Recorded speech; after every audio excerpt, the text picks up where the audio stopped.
from a research station to an airfield. This is a little different though, only seats 10 and the rest is cargo space. Now, did you folks notice the little yellow vehicle on the way in? Yeah. That's the original Ice Explorer. If you didn't see it on the way in, check it out on the way back. It's down near the ice field center, near the parking lot. So that was in use from 1925 until the mid-60s. It's made by Bombardier out of Quebec. From the mid-60s until 1981, we used a very unpopular model of Ice Explorer. It earned the nickname the Shake and Bake because it was a really shaky ride, and it looked just like a Greyhound bus slapped on some Caterpillar treads. So that's why in 1981 we switched to this generation of Ice Explorer made by Foremost Industries.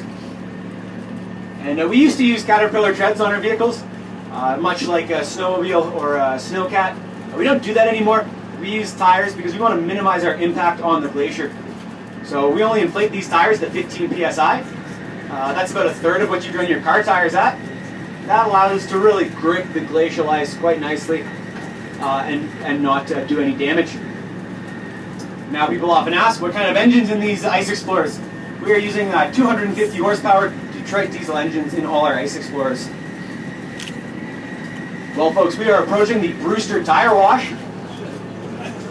We want our tires nice and clean for your photos. Now we actually have another reason for going through this tire wash as well.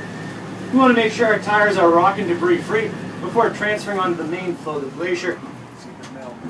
As any rocks we track onto the glacier would unnecessarily speed up the melting of the road by attracting radiant heat energy from the sun. Alright folks, we're on the main flow of the Athabasca Glacier. The Athabasca Glacier is 1 kilometer wide by 4.5 kilometers long. And the Athabasca Glacier is known as an outlet valley glacier. That means it has an external source of ice that's feeding it.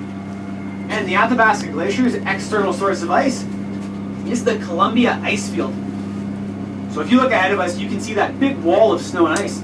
This is the head wall that leads from the Columbia ice field down into the Athabasca Glacier. So sitting up above the head wall is a massive mountain plateau. And this massive mountain plateau is surrounded by 11 of the 22 highest peaks in the Canadian Rockies.